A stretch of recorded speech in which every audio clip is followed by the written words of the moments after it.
এই হলো আর্টজ মিডিয়া। আপনারা দেখছেন জেল স্পোর্টস অ্যান্ড নিউজ, খেলার খবর, খবরের খেলা।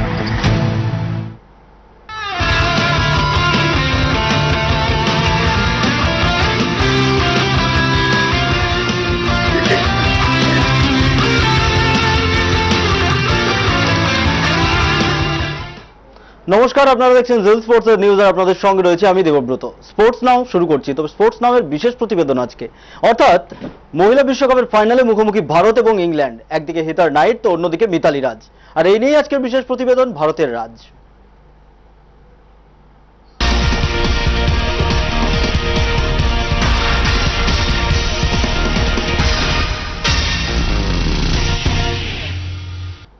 ভারতের রাজ এই কারণে মিতালি রাজের নেতৃত্বে ভারতীয় দল কিন্তু ফাইনালে, অর্থাৎ যেখানে লর্ডসের মাটিতে কিন্তু ইতিহাস জয়ের হাতছানি, ইতিহাসের স্মরণীতে, ইতিহাসের পাতায় নাম লিখতে চলেছে ভারতীয় মহিলা ব্রিগেড। এবং এই ভারতের যে রাজ, সেখানে কিন্তু ইংল্যান্ডের বিরুদ্ধে নামার আগে ভারতীয় দল কতটা প্রস্তুত সেই জায়গায় আগে যাব এবং দেখে নেব মিতালি রাজ, স্মৃতি মন্ধানা, ঝুলন গোস্বামী তারা ঠিক কতটা তৈরি রয়েছে ব্রিটিশ পদের জন্য। এবারের বিশ্বকাপে ইংল্যান্ডকে হারিয়ে অভিযান শুরু করেছিল ভারত। রবিবার ফাইনালেও ভারতের প্রতিপক্ষ ইংল্যান্ড। 1983 সালে লর্ডসের মাঠে কপিল দেবের অধিনায়কত্বে ভারত ছেলেদের বিশ্বকাপে ওয়েস্ট ইন্ডিজকে হারিয়ে প্রথমবার চ্যাম্পিয়ন হওয়ার স্বাদ পেয়েছিল। ঠিক 34 বছর পর সেই লর্ডসের মাঠে ভারতের মেয়েরা বিশ্বকাপের ফাইনালে খেলবে ইংল্যান্ডের বিরুদ্ধে। সেবার কপিল দেবের ভারত চ্যাম্পিয়ন হয়েছিল। এবার মিতালি রাজের অধিনায়কত্বে ভারত মেয়েদের বিশ্বকাপে খেতাব জিততে পারবে কিনা তা অবশ্য সময়ই বলবে। তবে চ্যাম্পিয়ন হওয়ার জন্য সব বারুদ প্রস্তুত টিম ইন্ডিয়ার। সত্যি কথা বলতে কি, সেমিফাইনালে 6 বারের বিশ্ব চ্যাম্পিয়ন অস্ট্রেলিয়াকে হারিয়ে ফাইনালে খেলার পাসপোর্ট সংগ্রহ করেছে ভারত। 6 বারের চ্যাম্পিয়নদের হারিয়ে ফাইনালে খেলতে নামার আগে বেশ আত্মবিশ্বাসী মিতালি রাজের মহিলা ব্রিগেড। আসলে ভারত অধিনায়ককে আত্মবিশ্বাসী করে তুলেছে দলের পারফরমেন্স। বিশেষ করে হরমনপ্রীত কৌরের পাশাপাশি পুনম যাদব, রাজেশ্বরী গায়কোয়াড়, বেদা কৃষ্ণমূর্তির পারফরমেন্সের উপর ভর করেই ব্রিটিশ বধের ভাবনা মিতালি রাজের। কথায় আছে, শেষ ভালো যার সব ভালো তার। এখন দেখার প্রথম ম্যাচের জয়ের পর টুর্নামেন্টের শেষ ম্যাচে ইংল্যান্ডকে হারিয়ে কপিল দেবের মতো লর্ডসের ব্যালকনিতে মিতালি রাজ চ্যাম্পিয়ন ট্রফি হাতে দাঁড়াতে পারেন কিনা। Sports bureau, silk.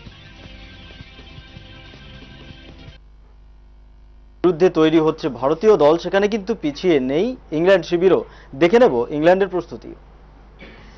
1973, 1993 এবং 2009 তিনবার বিশ্বকাপ চ্যাম্পিয়ন হওয়ার পাশাপাশি 3বার রানার্স আর 2বার সেমিফাইনালে খেলার কৃতিত্ব রয়েছে ইংল্যান্ডের। 2009 এর পর 2017, 8 বছর পর ফের বিশ্বকাপ খেতাব জয়ের লক্ষ্য ইংল্যান্ড অধিনায়ক হেটার নাইটের। অভিযান ম্যাচে ভারতের কাছে হারলেও সেমিফাইনালে দক্ষিণ আফ্রিকার বিরুদ্ধে সহজ জয় ছিনিয়ে নিয়ে ফাইনালে খেলার যোগ্যতা অর্জন করেছে ইংল্যান্ড। গ্রুপ লিগের ম্যাচে ভারতের কাছে হারলেও তা এখন অতীত ইংল্যান্ড অধিনায়কের কাছে। রবিবার ভারতকে হারিয়ে এক ঢিলে 2 পাখি মারাই লক্ষ্য ব্রিটিশ অধিনায়ক হেটার নাইটের। লর্ডসের মাটিতে জয় পেলে গ্রুপ লিগে হারের বদলা নেওয়ার পাশাপাশি চতুর্থবার বিশ্ব সেরা হওয়ার কৃতিত্ব অর্জন করবে ব্রিটিশ বাহিনী। চতুর্থবার বিশ্ব খেতাব অর্জন করার ম্যাচে ব্রিটিশ অধিনায়ক হেটার নাইটের ভরসা Jenny Gunn, Fran Wilson, Tammy Beaumont এবং সারা টেলর। এখন দেখার, অভিযান ম্যাচের হার ভুলে ঘরের মাটিতে ভারতকে হারিয়ে ইংল্যান্ড চতুর্থবার বিশ্ব খেতাব অর্জন করতে পারে কিনা। Sports bureau, silk. ফাইনালে ইংল্যান্ডের বিরুদ্ধে ভারত তাদের জয় ছিনিয়ে নিতে পারবে কিনা, চ্যাম্পিয়ন হতে পারবে কিনা, এই নিয়ে কিন্তু স্টুডিওতে উপস্থিত রয়েছেন আলোচনার জন্য, বিশ্লেষণের জন্য, চুলচেরা বিশ্লেষণের জন্য বিভিন্ন বিশ্লেষক। একদিকে রয়েছেন আইসিসি বিসিসিআই স্বীকৃত কোচ এবং তিনি ইনডোর ইন্ডিয়া টিমের ক্যাপ্টেন ছিলেন, তিনি অপরূপ চক্রবর্তী। অপরূপ দা, স্বাগত জেল স্পোর্টস এর নিউজে। আমার সঙ্গে আরো যারা অতিথি রয়েছেন তাদের সঙ্গে পরিচয় করে দেবো। একদিকে রয়েছেন যুধাজিৎ মুখার্জি, তিনি কিন্তু প্রাক্তন ক্রিকেটার এবং বর্তমানে কোচ। অন্যদিকে ক্রীড়া সম্পাদক অরূপ পাল। আপনাদের সকলকে স্বাগত জেল স্পোর্টস এর নিউজে। প্রথমেই যাব যুধাজিৎ দার কাছে। যে যুধাজিৎ দা, একটা জিনিস আপনার কাছে জানতে চাইবো যে ইংল্যান্ডের বিরুদ্ধে ভারতীয় দলের যদি আমরা পারফরমেন্স গ্রাফটা যদি দেখি, প্রথমে অভিযান ম্যাচের পর তারপর যে কেরিয়ার গ্রাফের মধ্যে দিয়ে মিতালি রাজ বা ঝুলন গোস্বামীরা যেভাবে গেছেন, এগিয়ে গেছেন, যত সময় গড়িয়েছে ততই কিন্তু তারা তাদের নিজেদের মেলে ধরতে পেরেছেন। তো সেই জায়গায় দাঁড়িয়ে ইংল্যান্ড একটা কঠিন প্রতিপক্ষ এবং ফাইনালে তাদের সঙ্গে মুখোমুখি হচ্ছে, এটা কতটা চাপের বা অন্যদিক থেকে কতটা আত্মবিশ্বাস ভারতীয় দলের রয়েছে? ধন্যবাদ ব্রত এবং সবাইকে নমস্কার। আবার আজকের দিনটা একটা সিগনিফিক্যান্ট দিন। আমাদের ভারতবর্ষের ইতিহাসে মেয়েরা আবার ফাইনালে উঠেছে এবং তারা খেলছে ব্রিটিশ রাজের বিরুদ্ধে, আবার মানে ভারতীয় রাজ ভার্সেস ব্রিটিশ রাজ বলা যেতে পারে। পারফরমেন্স যদি আমরা ডাইরেক্টলি দেখি তাহলে দেখব যে আমাদের যেমন ভারতীয়দের পারফরমেন্সটা ভালো, লাস্ট কয়েকটা ম্যাচে আমরা দুটো দুর্দান্ত জয় ছিনিয়ে নিয়েছি, কিন্তু ব্রিটিশদের পারফরমেন্সও মোটেও খারাপ নয়। তারা 7টা ম্যাচ পরপর জিতে কিন্তু ফাইনালে উঠেছে। তাদের ব্যাটিং সাইড খুব ভালো, তাদের বোলিং সাইড ব্যালেন্সড হলেও অতটা ভালো নয়। ইন্ডিয়ার বোলিং সাইড কিন্তু বেটার পারফর্ম করেছে এখনো পর্যন্ত। সেক্ষেত্রে এবং ধারে এবং ভারে ইংল্যান্ড এগিয়ে আছে। কতগুলো ফ্যাক্টর এখানে আমাদের মনে রাখতে হবে। সেটা হচ্ছে খেলাটা হচ্ছে ইংল্যান্ডে এবং খেলাটা হচ্ছে লর্ডসে। এর আগে ইন্ডিয়া যখন খেলেছে ডার্বিতে 5টা ম্যাচ খেলেছে, প্রত্যেকটাই জিতেছে, খুব ইজিলি জিতেছে। মিতালি ইনফ্যাক্ট বলেছেন যে ডার্বি আমাদের ঘরের মাঠের মতো হয়ে গেছে, কিন্তু লর্ডসের একটা প্রভারবিয়াল স্লোপ আছে। ওই স্লোপটার সঙ্গে ইন্ডিয়ান বোলাররা, বিশেষ করে স্পিনাররা এবং ঝুলন কতটা অ্যাডজাস্ট করতে পারবে তার উপরে কিন্তু অনেকটা ডিপেন্ড করবে ম্যাচের ভবিষ্যৎ।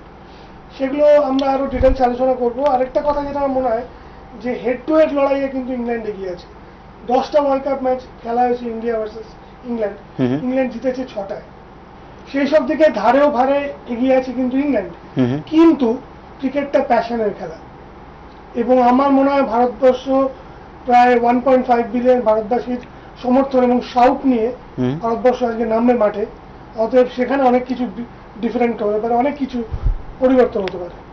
একেবারে আমি আসবো অরূপদার কাছে, তবে তার আগে যাবো অপরূপদার কাছে। অপরূপদা, ভারতের এই যে যেরকম যুদ্ধাজিতে যেভাবে বর্ণনা করলেন যে এই জিনিসটা কিন্তু যদি আমরা ধারে ভারে এগিয়ে রাখলেন উনি ইংল্যান্ডকে, কিন্তু ভারতীয় দলের যে পারফরমেন্স যদি দেখা যায় সেক্ষেত্রে মিতালি রাজ বা ঝুলন গোস্বামী এদের যে অভিজ্ঞতা সেটা কিন্তু যথেষ্ট গুরুত্বপূর্ণ। এবং সেই ক্ষেত্রে যারা নিউ কামাররা রয়েছেন বা তার মধ্যে যদি আমি স্মৃতি মান্ধানা বা হরমনপ্রীত কৌরের যে পারফরমেন্স সেটা কিন্তু ইংল্যান্ডের কাছে একটা বাড়তি চাপ তৈরি করতে পারে বলে মনে হয়। তুমি কি বলবে এই বিষয়ে?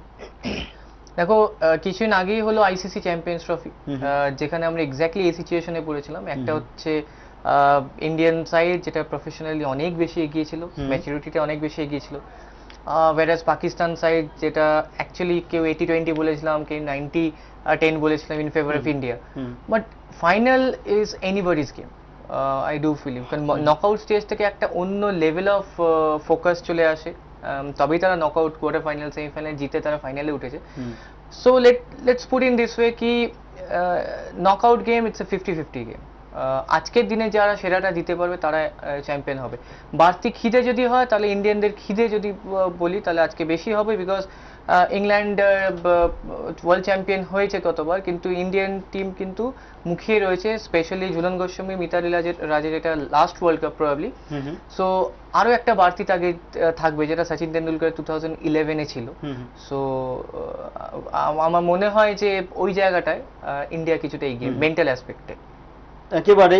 তাহলে অরূপদার কাছে যাবো। অরূপদা, এই দুই বিশ্লেষক যেভাবে তুলে ধরলেন ভারতীয় দলকে, আপনার কাছে একটা বিষয় নিয়ে যাব যে লর্ডসের মাটিতে খেলা, লর্ডসের ঐতিহ্য, মাহাত্ম্য বা তার যে খ্যাতি সেটা কিন্তু অবশ্যই একটা ইতিবাচক দিক। এবং সেই ক্ষেত্রে যদি ধরা যায় ইংল্যান্ড দলকে যেভাবে যুদ্ধাজিদ্দা এগিয়ে রাখলেন, যে ইংল্যান্ড কিন্তু অনেকটাই এগিয়ে বা তাদের যদি টেকনিক্যালি যদি দেখা যায়, কিন্তু পাশাপাশি আরেকটা জিনিস, খেলাটা যেহেতু লর্ডসের মাটিতে হচ্ছে সেটাও কিন্তু একটা বাড়তি ইতিবাচক দিক ইংল্যান্ডের কাছে। এটা কি ভারতের কাছে বাড়তি প্রেসার হতে পারে?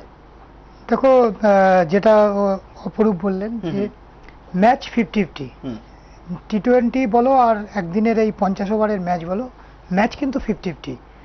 আর যুদ্ধাজিদ্দা যেটা বললেন যে ইংল্যান্ডের মাটিতে ইংল্যান্ড অনেকটাই ফেভারিট হিসাবে মাঠে নামবে, একেবারে সত্যি কথা। কারণ ঘরের মাঠে খেলার একটা বাড়তি যে সুবিধা সেটা কিন্তু ইংল্যান্ড পাবে। লর্ডসের মাঠে এরা প্রায় দিনই প্র্যাকটিস করেছে, অর্থাৎ আবহাওয়া, পরিবেশ এবং নিজেদের সমর্থকদের সামনে খেলবে, এটা যেমন একটা বাড়তি সুবিধা যোগাবে ইংল্যান্ডকে, আবার নিজেদের সমর্থকদের সামনে প্রত্যাশার পারতটাও কিন্তু বেড়ে যাবে। অর্থাৎ এটা যেমন সুবিধা এবং অসুবিধা দুটোই কিন্তু ইংল্যান্ডের দলের কাছে আছে। ভারতের কাছে কিন্তু বাড়তি চাহিদা বা সুবিধা অসুবিধা কিছু নেই, তারা কিন্তু অনেক খোলা মনে খেলতে পারবে। বিশেষ করে লর্ডসের মাটিতে 1983 সালে কপিল দেবের অধিনায়কত্বে আমাদের ভারতীয় ছেলেদের দল চ্যাম্পিয়ন হয়েছিল, এবং ওয়েস্ট ইন্ডিজের মতো দলকে হারিয়ে মাত্র 183 রান করেছিল। সেই রানও কিন্তু ওয়েস্ট ইন্ডিজের মতো তখন একটা দুর্ধর্ষ দল করতে পারেনি। আর ভারতের পারফরমেন্স হয়তো ইংল্যান্ডের সঙ্গে অনেকটা পিছিয়ে আছে ভারত, পারফরমেন্স এবং পরিসংখ্যানের দিক থেকে যদি তুমি বলো ইংল্যান্ড এগিয়ে আছে, কিন্তু ওই যে বললাম ক্রিকেট অনিশ্চয়তার গেম, যে কোনো সময় যে কোনো দিকে ম্যাচ ঘুরে যেতে পারে। ভারতের একটাই প্লাস পয়েন্ট যে দেখো শুরুটা করেছিল কিন্তু ইংল্যান্ডের কাছে, ইংল্যান্ডকে হারিয়ে কিন্তু অভিযানটা শুরু করেছিল এবং টানা 4টি ম্যাচে জয় পাওয়ার পর ভারতীয় ক্রিকেটারদের মধ্যে, একটা মহিলা ক্রিকেটারদের মধ্যে একটা বাড়তি আত্মবিশ্বাস হয়েছিল। আত্মবিশ্বাস ভালো, কিন্তু বেশি আত্মতুষ্টিটা হয়তো ভালো নয়। তার ফল কিন্তু আমরা পেয়েছি পরের দুটো ম্যাচ দক্ষিণ আফ্রিকা এবং অস্ট্রেলিয়ার কাছে হেরে। যখন ভারতের ডু অর ডাই ম্যাচ, অর্থাৎ নিউজিল্যান্ডের মতো একটা শক্তিশালী প্রতিপক্ষের বিরুদ্ধে যদি আমি জয় না পাই তাহলে কিন্তু শেষ চারে ওঠা আমার হবে না। সেই ডু অর ডাই ম্যাচে কিন্তু ঘুরে দাঁড়িয়েছিল ভারত এবং মিতালি রাজের অধিনায়কত্বে ভারত কিন্তু একটা দুর্দান্ত পারফরমেন্স করে 186 রানে জয় ছিনিয়ে নেয়। সেমিফাইনালে যাদের মুখোমুখি হয়েছিল তাদের সঙ্গে গ্রুপ লিগের ম্যাচে হেরেছে এবং 6বারের বিশ্ব চ্যাম্পিয়ন, অর্থাৎ প্রতিপক্ষ হিসাবে যথেষ্ট শক্তিশালী দল ছিল অস্ট্রেলিয়া, যারা 6বার বিশ্বকাপ চ্যাম্পিয়ন আছে। সেরকম একটা দলের বিরুদ্ধে একটা বড় রানের ইনিংস গড়েছে, বিশেষ করে হরমনপ্রীত কাউর, মিতালি রাজ যে ধরনের ব্যাটিং করেছে সেই পারফরমেন্স যদি তুলে ধরতে পারে, অর্থাৎ অস্ট্রেলিয়ার বিরুদ্ধে সেমিফাইনালে যে পারফরমেন্স ভারতীয় ক্রিকেটাররা করেছেন সেটা যদি আজকে লর্ডসের মাটিতে তুলে ধরতে পারেন তাহলে কিন্তু ইংল্যান্ডকেও উড়িয়ে দিতে মানে অসুবিধা হবে না ভারতীয় দলের। একেবারে আমি যুধাজিৎদার কাছে যাবো। অপরূপদা যেরকম বললেন যুধাজিৎদা যে এই ভারতীয় দলের পারফরমেন্স অনুযায়ী বা যদি দেখা যায় যে মিতালি রাজ বা স্মৃতি মান্ধানা বা হরমনপ্রীত কৌর এদের যে পারফরমেন্স বা ব্যাটিং লাইন আপটা যতটা স্ট্রং, এটা আপনিও বললেন যে বোলিং এর দিক থেকে বা ওভারঅল যদি একটা সিচুয়েশন দেখা যায় তাহলে কিন্তু ইংল্যান্ড অনেকটাই এগিয়ে। এবং পাশাপাশি অরূপদার যে কথাটা যদি তুলে ধরা যায় যে যেহেতু লর্ডসের মাটিতে সেক্ষেত্রে ভারত একটা একটু হলেও কিছুটা চাপে থাকবে, কারণ যেটা ইংল্যান্ডের ঘরের মাঠ। কিন্তু ফাইনাল মানেই একটা আলাদা টেম্পারামেন্ট থাকে, আলাদা একটা উত্তেজনা থাকে। তো সেই জায়গায় দাঁড়িয়ে ঝুলন গোস্বামীর বা একমাত্র যে ক্রিকেটার ঝুলন গোস্বামী বা মিতালি রাজ এদের যে অভিজ্ঞতাটা সেটা কি যারা নিউকামার বা যারা জুনিয়ররা যারা রয়েছে তাদেরকে কি বাড়তি জায়গা করে দেবে ভালো খেলার জন্য? খুবই ভালো পয়েন্ট এটা তুমি রেজ করেছো। সেটা হচ্ছে যে মানে ভারতীয় দল যদি আমরা দেখি একটু ব্যাক করে গিয়ে 2005-এ ফাইনাল খেলেছিল লাস্ট, তারপরে কিন্তু আর সেরকম কিছু করেনি। ওভারঅল একটা স্ট্যান্ডার্ড টপ 5-এর মধ্যে অলওয়েজ আছে। এখন র্যাঙ্কিং দেখলে অস্ট্রেলিয়া নাম্বার 1, ইংল্যান্ড নাম্বার 2, আমরা নাম্বার 4। মোটেও খারাপ র্যাঙ্কিং নয়, কিন্তু আগের বার যারা ফাইনালে হেরেছিল ইন্ডিয়া টিমের মেয়েরা, তারা কিন্তু অনেকেই এই মুহূর্তে নেই, এই দুজন ছাড়া। এটা আমার মতে অ্যাডভান্টেজ। তারা চোখ করবে না, তাদের হারাবার কিছু নেই, তারা ফাইনালে গেছে এবং ফাইনালটায় তারা এনজয় করুক। লর্ডসে খেলছে যেখানে সৌরভ গাঙ্গুলির একটা ব্যাপার জড়িত আছে, তার আগে কপিল দেবের 1983 উইন আছে। Lord's is memorable. যে অনার বোর্ডে পরপর সমস্ত নামগুলো আছে, ওগুলো দেখলে মানুষের গায়ের লোম খাড়া হয়ে ওঠে। ওটা একটা মিউজিয়ামের মতো, একটা বড় প্লেয়ার এবং এরা বড় বড় ক্রিকেটার, এরা তো এক একজন বাঘিনী সিংহিনীর মতো ফাইট করে উঠেছে। তারা ওখানে গিয়ে আমার এটাই প্রার্থনা তারা চার্জ আপ হয়ে ওই অনার বোর্ডে আমাদের নাম উঠুক, ওইখানে আমাদের নাম খোদাই করা হোক, ওদের হারাবার কিছু নেই, এইভাবে তারা লড়াই করুক। এবং এই অভিজ্ঞতাটা নেই বলে এটা ওদের অ্যাডভান্টেজ। ওরা কিন্তু তরুণ তুর্কিদের মতো খেলবে। যেমন রানী লক্ষ্মীবাই কত কম বয়সে তিনি রাজ্যের ভার গ্রহণ করেছিলেন, তার হারাবার কিছু ছিল না। তার হাজবেন্ড তখন মারা গেছিল, তার বাচ্চা ছেলে ছিল, তিনি ভাবলেন যে করেই দেখি না, শি ফট উইথ দ্য ব্রিটিশ। সেরকমই আমার মনে হয় এদেরও ওইভাবেই এগোনো উচিত যে আমাদের হারাবার কিছু নেই, আমরা করবো এবং লড়বো এবং জিতবো। যেটা আমি অ্যাড করতে চাইছি, আপনারা নিশ্চয়ই একমত হবেন, সেটা হচ্ছে মেন্স ক্রিকেট আর উইমেন্স ক্রিকেট বিসিসিআই নিয়েছে 2005 বা 6 থেকে, বাট আনফরচুনেটলি উইমেন্স ক্রিকেট কিন্তু একই জায়গায় নেই। তো আজকে আমার যেটা মনে হয় একটা অস্তিত্বের কোথাও একটা লড়াই ওদের থাকবে, যে আজকে যদি জিতে যায়, কারণ টপ 4-এও কিন্তু আমরা জানতাম না, অনেস্টলি বলছি, আমরা কজন জানতাম যে ইন্ডিয়া টপ 5-এর মধ্যে রেকারিং বেসিসে রয়েছে, বা আমরা কত ফলো করছি, বা মিডিয়াই বা কত কভার করছে যে আজকে এখানে বিরাট কোহলি বরং শাস্ত্রী যা ফলো করা হচ্ছে একটা বেকার টপিককে নিয়ে, একটা বিসিসিআই ওই একটা অদ্ভুত রাজনীতি নিয়ে, ওটাকে আমরা বেশি ফলো করছি, এরা কিন্তু টুকটুক টুকটুক করে ফাইনাল খেলে ফেলছে। এই শোটা ফাইনালের দিন হয়েছে, ওয়াই এই শোটা আগে হয়নি, এবং প্রত্যেকটা চ্যানেলে। তো তাই জন্য আমার কোথাও একটা মনে হয় এটা একটা নিজেদের একটা খিদে ওদের আরো বাড়িয়ে দেবে, যে আজকে যদি জেতা হয় তাহলে এই টিমটা সারা জীবনের জন্য ইন্ডিয়ান ক্রিকেটে একটা স্থায়ীভাবে রয়ে যাবে। সো আই রিয়েলি উইশ কি এই একটা তাগিদ থেকে ওরা আরো বেশি জেগে উঠবে। আমি একটু অ্যাড করতে চাই, খুব সুন্দর বলেছো। সেটা হচ্ছে যে আমার মনে হয় কোথাও একটা ডেজাভু ফিলিংস হচ্ছে। 1993 আমি তখন 6 বা 7 এ পড়ি, ঠিক এরকমই একটা ফিলিংস হয়েছিল, এবং this will change the landscape of Indian cricket. Absolutely আমার মনে হয় অলরেডি চেঞ্জ করে দিয়েছে অনেকটা করে। কারণ যদি দেখা যায়, কাগজে আজকে বেরিয়েছে দেখলাম, মেয়েদের ওরা 50 লাখ করে ইনসেন্টিভ দিচ্ছে। তোমরা কি জানো মেয়েদের ক্রিকেটে গ্রেড এ যারা মহিলা ক্রিকেটার আছে তারা কত করে পেত বছরে? 15 লাখ টাকা গ্রেড এ। একটা টেস্টে যেটা পাচ্ছে মেন্স ক্রিকেট, যেটা মেন্স ক্রিকেটে 2 কোটি বোধহয়। হ্যাঁ, মানে একটা টেস্ট খেলে 15 লাখ পাচ্ছে। একটা টেস্ট খেলে পাচ্ছে। কালকে আমরা এটা ডিসকাস করলাম। তো আজকে ওদের ইনসেন্টিভ দিচ্ছে 50 লাখ।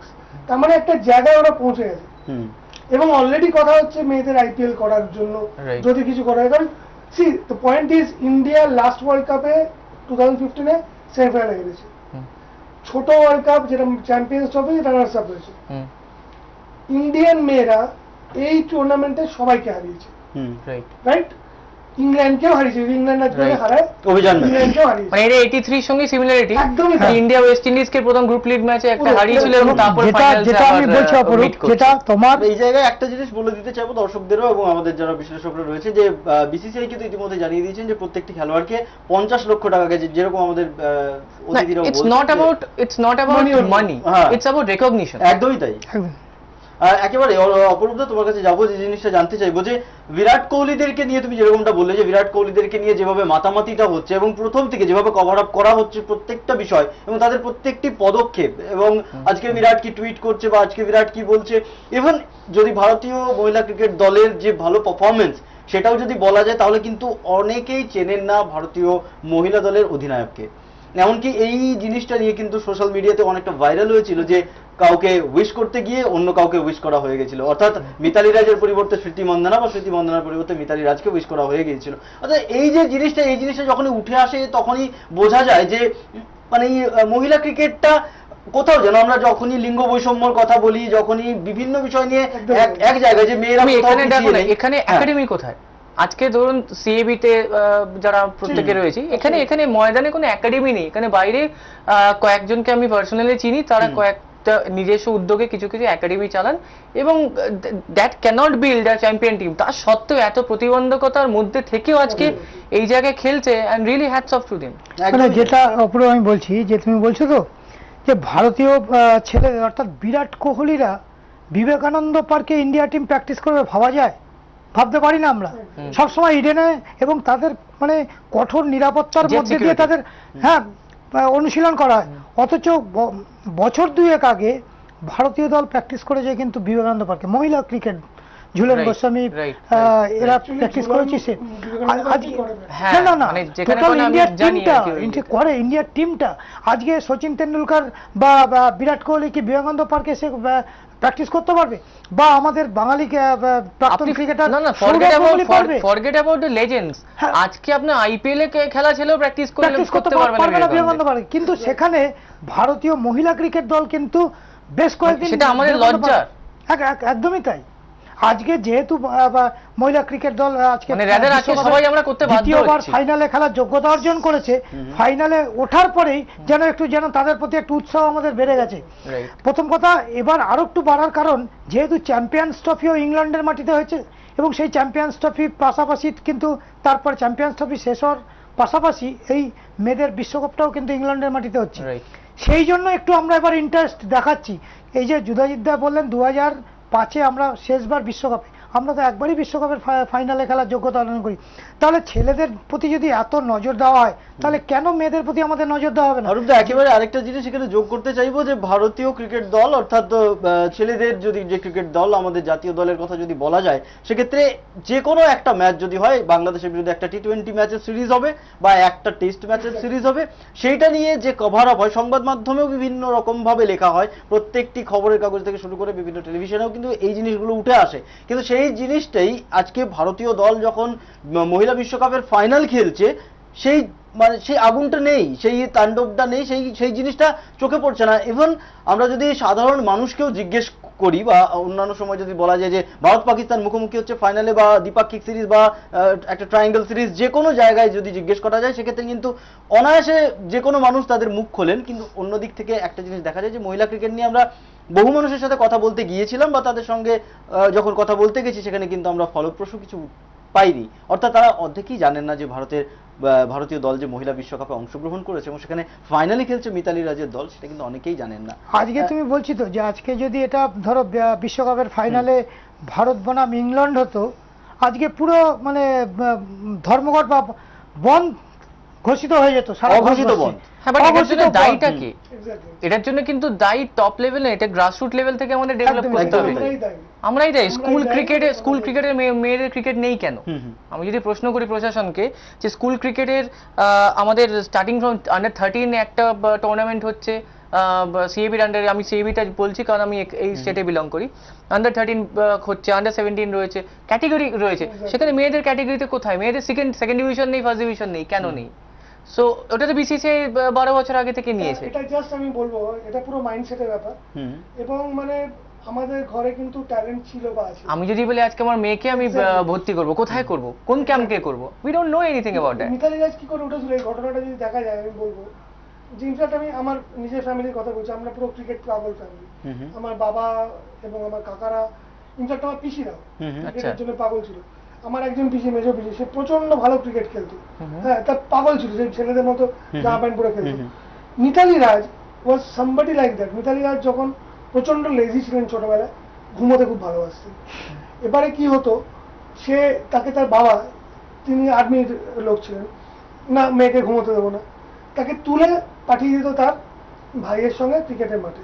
সে মাঠের পাশে বসে হোমওয়ার্ক করতো, করার পরে কি করতো, ও ওই কিছু এদিক ওদিক ব্যাট বল পড়ে থাকে না, সেটাকে নিয়েও যতটা পারে মেরে মেরে পাঠাতো। একজন কোচ, আমি তার নামটা মনে করতে পারছি না, সে সেটা নোটিস করে দেখে মেয়েটা পুরো ফ্রি ফ্লোয়িং ড্রাইভ, কি সুন্দর মারছে এবং অবলীলা করে মারছে, তখন ওকেও নিয়ে নেয়। এরকম বহু ট্যালেন্ট কিন্তু আমাদের ঘরে ঘরে আছে। আমি ইনফ্যাক্ট ইন্ডিয়ার গার্গী ব্যানার্জি বা মিঠু মুখার্জি, এদের সঙ্গে সৌভাগ্য রয়েছে আমার যে মিট করার বা পার্সোনাল টার্মস রয়েছে।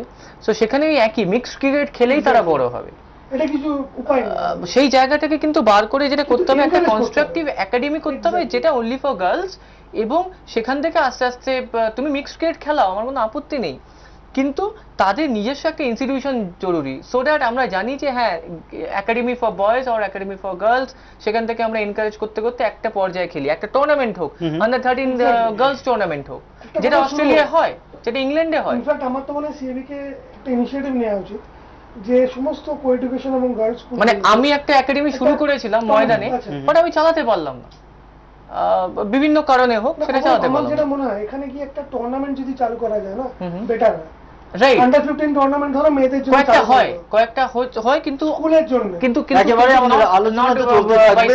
আর যেখানে আমাদের বললেন যে মিতালি রাজের যে গল্প, ছোট্ট গল্প আমাদের দর্শকদের শোনালেন, সেই মিতালি রাজের উত্থানের গল্প তো তিনি শোনালেন, তবে ফাইনালে তাকে ঘিরে যে সমস্ত আশা বা স্বপ্ন বা তার যে পারফরমেন্স, তার মোট রান বা তিনি যেভাবে তার দাপট দেখিয়ে ভারতীয় দলকে ফাইনালে তুলেছেন, সেই ঝলক দেখবো এক নজরে।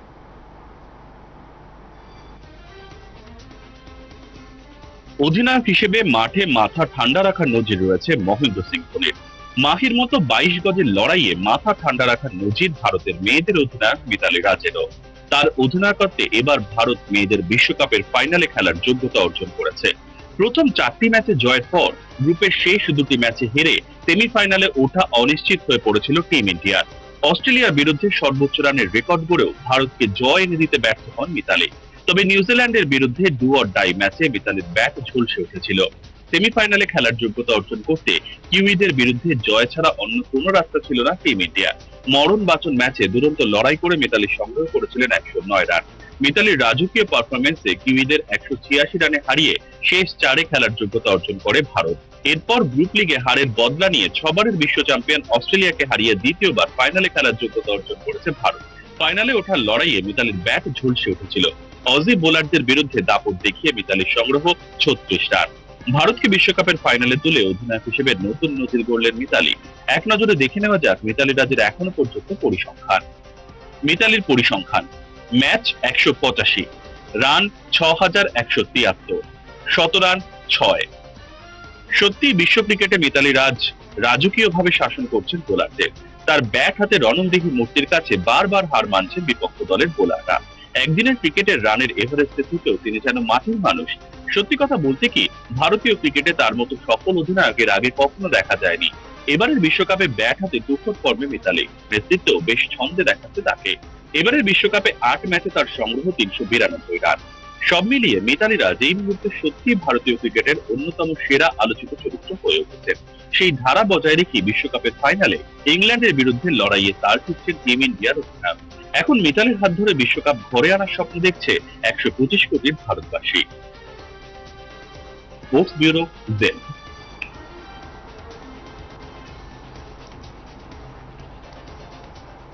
অপরূপ, আমরা মিতালি রাজের উত্থান তো শুনেছিলাম, তারপর কিন্তু তার যে ট্র্যাক রেকর্ড সেটা কিন্তু দেখলাম এবং ফাইনাল পর্যন্ত ভারতীয় দলকে তুলে নিয়ে যেতে তার যে পরিশ্রম সেটাও কিন্তু দেখলাম। অর্থাৎ যদি দেখা যায় যে কোথাও না কোথাও, যেমন বিশেষজ্ঞরা বিভিন্ন জায়গায় বলছেন বা সোশ্যাল মিডিয়াতেও বিভিন্ন জায়গায় টুইট বা ফেসবুক, ইনস্টাগ্রাম, বিভিন্ন জায়গায় বিভিন্ন যে লেখা বা আর্টিকেলস, ব্লগ, প্রত্যেক জায়গায় কোথাও না কোথাও এই জিনিসটির উল্লেখ হয়েছে। সেটা হচ্ছে যে কোনো একটা জায়গায় মিতালি রাজের সঙ্গে ক্যাপ্টেন কুলের অর্থাৎ মহেন্দ্র সিং ধোনি, ভারতীয় দলের প্রাক্তন অধিনায়ক, তার কোথাও মিল রয়েছে। অর্থাৎ হাই ভোল্টেজ ম্যাচে যেখানে প্রেসার থাকে বিভৎস পরিমাণে, প্রচন্ড চাপের মধ্যেও ম্যাচকে কিভাবে ঠান্ডা মাথায় বার করে নিতে হয়, কোন বোলারকে দিয়ে সঠিক সময়ে বল করাতে হয় বা কোন ব্যাটসম্যানকে কিভাবে খেলাতে হবে, সেটাও যেন তার একটা আলাদা কাজ করে, আলাদা শক্তি কাজ করে তার মধ্যে। এটা কি মানে কোথাও একটা যে মহেন্দ্র সিং ধোনিকে দীর্ঘদিন দেখা বা তাকে একটা তার যে ক্যাপ্টেন্সি সেটাকে ফলো করা বা আগ্রাসী মনোভাবটা ভেতরে রেখে ম্যাচ বার করে নেওয়া ঠান্ডা মাথায়, সেই তারই ফলপ্রসূ? অনেস্টলি বলছি, আমার মনে হয় না। তার কারণ হচ্ছে মিতালি রাজ যবে থেকে ক্রিকেট খেলছেন 185 ম্যাচেস খেলেছেন। উইমেন্স ক্রিকেটে 185 ম্যাচেস মানে কি, কিন্তু আমি ধরে নিতে পারি সেটা 300-র উপরে ম্যাচ, 400 হবে হয়তো। হ্যাঁ, 10টা টেস্ট খেলেছে। অ্যাবসলিউটলি। তো সেই জায়গায় মহেন্দ্র সিং ধোনিকে দেখে অনুপ্রাণিত হচ্ছেন বা তার কোথাও তার ওই ক্যাপ্টেন্সিটা আমার মনে হয় না, বিকজ এই জায়গাটাই আমাদের মাইন্ডসেট প্রবলেম। সেটা হচ্ছে উই হ্যাভ টু কম্পেয়ার, অনুসরণ করে কিছু করা যায় না। ও সেটা বলছেন, আমি দেবদা বলছি যে হ্যাঁ সিমিলারিটি আছে, সিমিলারিটি সেটা থাকতেই হবে। যেরকম আরেকজন বলছে স্মৃতি খেলা আমি দেখলাম, আমার যে টাইমিংটা লাগলো অবিশ্বাস্য লেগেছে। আর এবং কোথাও একটা ওই ওই ওই রাজকীয় টাইমিং সৌরভ গাঙ্গুলির সঙ্গে মিল পাচ্ছি আমি, বিকজ ফিটটা রাহুল দ্রাবিড়ের মতো হয়তো পা বাড়ান না, কিন্তু সুইট স্পটে খুব ভালো লাগে। সো আর অফসাইডে যেভাবে খেলছেন আর বা পুলটাও যেরকম করছে, আমার কোথাও একটা সৌরভ গাঙ্গুলির সঙ্গে মিলে, সেটাও তুমি বলতে পারো যে হ্যাঁ ক্যাপ্টেন্সিতে ক্যাপ্টেন কুল যেরকম ওখানে ছিল, মিতালি রাজ। যখন আমরা সিমিলারিটি নিয়ে আলোচনা করছি তাহলে কিন্তু আরেকজনকে আনতেই হয় মাঝখানে, সেটা হচ্ছে হরমনপ্রীত কৌর। অর্থাৎ এই টুর্নামেন্টের মধ্যে ভারত ফাইনালে ওঠার পর যাকে নিয়ে সব থেকে বেশি আলোচনা হয়েছিল, অর্থাৎ 115 বলে 171 রান, যেটা কিন্তু মানে একটা রেকর্ড বলা হয়েছে। এবং সেখানে তার যে ওই অনবদ্য ব্যাটিং, স্বাচ্ছন্দ্যে ব্যাটিং, যেটা অস্ট্রেলিয়ার বিরুদ্ধে, বিশ্ব চ্যাম্পিয়ন দলের বিরুদ্ধে এই ধরনের দাপট ভারতীয় দলের দীর্ঘদিন দেখা যায়নি, এবং মহিলা ক্রিকেটে তো আরোই। তো সেই ক্ষেত্রে এটা আমার মনে, সরি এটা আমার মনে করে দিচ্ছে যে যুবরাজ সিং যখন প্রথম এসেছিল নাইরোবিতে, অস্ট্রেলিয়ার সঙ্গে অসাধারণ টিজ করেছিল।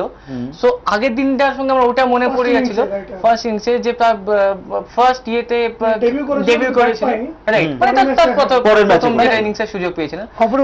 আমার এই ইনিংসটা দেখে সেটাই মনে হচ্ছে। যুবরাজের ম্যাচটা মনে পড়ছে আমার, ঠিক মনে পড়ছে 1983-তে কপিল দেবের ম্যাচটা। ওকে, যে ম্যাচটা 17 রান, মানে জিম্বাবুয়ের মতো একটা দল, মানে ভারতের কাছে জিম্বাবুয়ে কোনো দলই নয়, সেই দলের কাছে ভারত 17 রানে 5 উইকেট হারিয়ে পড়েছে।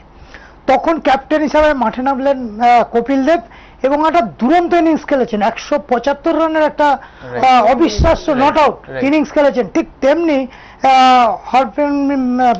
এটা কিন্তু ছবার অনেকটা কপিল দেবের মতনই কিন্তু তুলনা করা যায়।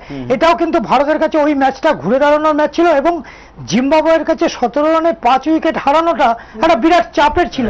সেই চাপ কাটিয়ে ভারত কিন্তু জিতেছিল শুধুমাত্র কপিল দেবের ওই একটা দুরন্ত ইনিংসের জন্য। আমি এবং এবারও একটু এগিয়ে রাখবো, এবার এবারও বলতে চাই সেটা হচ্ছে আমার যেটা মনে হয় যে আমরা কিন্তু আবার সেই প্রথাগত জায়গায় ঢুকে যাচ্ছি, আমরা ইকুয়েট করার চেষ্টা করছি। আমার যেটা মনে হয় যে মিতালি মিতালি একজন role model on her own rights, no doubt about it. Harmanpreet তো ঠিক তাই। ওরা, আমি সেদিনকে ফেসবুকে পোস্ট করতে গিয়ে লিখলাম হরমনপ্রীত খেলছে যেন বিরাট কোহলি বাবার মতো, তারপর কেটে লিখলাম মায়ের মতো। মানে বিরাট কোহলিকে ছোট করছি না কোনো, কিন্তু আমি বলতে চাইলাম যে অ্যাকচুয়ালি মায়েদের কাছ থেকে তো এসছে। তো it was a mother of an innings. যে খেলেছে 9-6 করে, অস্ট্রেলিয়ার কোনো উত্তর ছিল না। আর আরেকটা কথা আমি বলছি, ধোনির সঙ্গে আমরা তুলনা করছি, পরের বলটা কি করবে সেটাও আইডিয়া অ্যাবসলিউটলি ক্লুলেস। কিন্তু মিতালি হচ্ছে একমাত্র ইন্ডিয়ান ক্রিকেটার, মেল ফিমেল দুজনকে মিলিয়ে বলছি, যে 2টো ওয়ার্ল্ড কাপের ফাইনাল খেলছে ক্যাপ্টেন হিসেবে। এবং যদি আজকে পায় বাঙালি হিসেবে প্রথম ঝুলন গোস্বামী পাবে। এবং আরো যেটা তোমাকে মাইন্ড করো যে কোন ইন্ডিয়ান ক্যাপ্টেনের আগে 2টো ওয়ার্ল্ড কাপ ফাইনালে কিন্তু টিমকে তোলেনি। Mithali is the first world including unite, যে আমরা কিন্তু অলরেডি একটা ফার্স্ট অ্যামাউন্টস বোথ ক্যাটাগরির মধ্যে পড়ে, মানে she is already a legend, trend সেটার ও করে দিয়েছে। সেখানে আমার মনে হয় তুলনা চলে আসবেই। আমরা তো মানুষ, আমরা অত পারফেক্টলি থাকতে পারি না, কিন্তু তবুও আমার মনে হয় এইভাবে ব্যাপারটা দেখা উচিত যে ওরা একটা জায়গায় গেল যেখানে আমরা কেউ যেতে পারিনি, যেখানে হয়তো পুরুষরাও ভাববে যে ফাইন ভাই তোমরা আজকের Virat Kohli and gang they should be the cheerleaders, দুটো final they should be the cheerleaders for absolutely the women team. তাদের আইডলাইজ করা উচিত এদেরকে, আমি দুটো ফাইনাল খেলবো। আজকে আমাদের দলে রাইট, মানে আজকে সুদীপ চ্যাটার্জি ভাববে যে আমি একদিন পারবো এই জায়গায়। মানে সবথেকে আমি যেটা বলছি যে দেখো ভারতীয় দলে এমন দুজন ক্রিকেটার রয়েছেন বর্তমান এবং প্রাক্তন, 2 অধিনায়ক, তারা কিন্তু দুদিক থেকে শীর্ষস্থানে রয়েছেন র্যাঙ্কিং এ। মানে কপিল গাভাস্করের যেটি আপনি বলেন, হ্যাঁ, যেটা হলো তোমার দেখো ঝুলন গোস্বামী অলরাউন্ডার হিসেবে দলে চান্স পেয়েছেন এবং সর্বাধিক উইকেট সংগ্রহ কার দখলে? না ঝুলনের দখলে। আবার ঠিক ব্যাটিং এর দিক থেকে যদি তুমি দেখো সর্বোচ্চ রান সংগ্রহকারী মিতালি রাজ। এটা তো একটা বিরাট অ্যাচিভমেন্ট আমাদের দুই ক্রিকেটারে, প্রাক্তন এবং বর্তমান অধিনায়ক। তাহলে কি যারা নির্বাচন করেছেন তাহলে একজন সঠিক অধিনায়ককেই তারা বেছে নিয়েছেন, যে মাঠের মধ্যে শুধু নয় মাঠের বাইরে থেকেও টিমটাকে বুস্ট আপ করা এবং নিজের পারফরমেন্স। দেখো তুমি আজকে ঝুলন গোস্বামীর পারফরমেন্সে সর্বাধিক উইকেট সংগ্রহকারী ঝুলন গোস্বামী, আবার ব্যাটিং এর দিক থেকেও মিতালি রাজ দেখো সর্বাধিক লর্ডসে একটা 150 মেরেছে মিতালি, আমাদের। এবং ও কিন্তু আজকে যদি একটা বড় রান করে তাহলে ওদের আমার মনে হয়, মানে এটা আমরা বোধহয় পরে ডিসকাস করবো কত রান বা কি সব ব্যাপার, কিন্তু মিতালির একটা এই অভিজ্ঞতাটা যেটা আমরা প্রথমে বললাম যে দুজন মাত্র আছে, মানে এখনো পর্যন্ত যা খেলা হচ্ছে অ্যাঙ্কার হিসেবে থাকবে, তাতে এবারের বিশ্বকাপে ম্যান অফ দ্য টুর্নামেন্ট কিন্তু হওয়ার দৌড়ে এগিয়ে আছেন মিতালি রাজ। একেবারে আমরা মিতালি রাজের কথা শুনেছি, মিতালি রাজের যে তার যে পরিসংখ্যান তাও দেখেছি। একবার দেখবো ঝুলন গোস্বামীর দিকে, অর্থাৎ বাংলার চাকদহর মেয়ে, যাকে ঘিরে আজ শুধু বাংলা নয় সারা ভারত আশায় বুক বাঁধছে এবং তারা কিন্তু প্রমাদ গুনছে যে কখন ভারত ব্রিটিশ বধ করবে এবং চ্যাম্পিয়ন হয়ে সেই কাপ হাতে নেবে। দেখে নেব সেই প্রতিবেদন। ইতিহাস সৃষ্টির পথে ভারতের মহিলা ক্রিকেট দল। রবিবার ফাইনালে ইংল্যান্ডকে হারাতে পারলে বিশ্ব চ্যাম্পিয়ন হবে ভারতের প্রমিলা ব্রিগেড। আর তাই এখন ঝুলন মিতালিদের হাতে কাপ ওঠার স্বপ্ন দেখছে আপামর ভারতের সঙ্গে নদিয়ার চাকদহ। ভারতীয় দলে রয়েছেন চাকদহের ঝুলন গোস্বামী। এই বঙ্গতনয়ার হাত ধরে বিশ্বজয়ের শিরোপা আসুক, এখন সেই প্রতীক্ষারই প্রহর গুনছে চাকদহের মানুষ। স্বপ্ন দেখছেন ঝুলনের পরিবারও। এর আগে ঝুলনের হাত ধরে ভারতীয় দলের নানা শিরোপা এসেছে বটে। আইসিসির বর্ষসেরা ক্রিকেটারের সম্মানও পেয়েছেন ঝুলন, তবে এটা বিশ্বকাপ, আর তাই সামান্য হলেও টেনশনে রয়েছেন তার পরিবারের লোকজন। তবে সেমিফাইনালের মতো ফাইনালেও তারা চোখ রাখবেন টিভির পর্দায়। তারাও চান বিশ্বকাপ উঠুক, ভারতীয় দলের হাতে, আর সেই জয়ে অবদান রাখুক তাদের ঘরের মেয়ে ঝুলন। বোন ঝুম্পার আশা দিদি সফল হয়েই ফিরবে। ভালো লাগছে, ফাইনালে উঠলে সেটাই আনন্দ। ফাইনাল থেকে কাপটা, সবকিছুর শেষে ট্রফি চাই, বিশ্বকাপটা চাই, তারপর অন্য কিছু। যারা নতুন মেয়ে আসবে তাদেরকে প্রথম থেকেই বলতে হবে যে হার্ড পরিশ্রম করতে হবে, কাজ করে যাও। ফলের আশা, এত তাড়াতাড়ি কখনো ফলের আশা পাওয়া যায় না, কাজ করে যেতে হবে, একদিন না একদিন ফলের আশা, ফল একদিন আসবেই। দীর্ঘদিন ভারতীয় দলের সঙ্গে শুধু থাকাই নয়, দলের হয়ে নিজেকে উজাড় করে দিয়েছেন চাকদহর মেয়ে ঝুলন। এবার লর্ডসের মাটিতে ব্রিটিশ বধ করে বিশ্বকাপ জয় করাই লক্ষ্য ভারতীয় দলের অন্যতম অভিজ্ঞ ক্রিকেটার ঝুলন গোস্বামীর। ফাইনালে নামার আগে ইংল্যান্ডকে নিজের আগুনে বোলিং উপহার দেওয়ার হুঙ্কার দিয়েছেন ঝুলন। এখন দেখার ব্রিটিশ দুর্গ চূর্ণ করে দেশকে বিশ্ব চ্যাম্পিয়ন করতে পারেন কিনা। Sports bureau, J.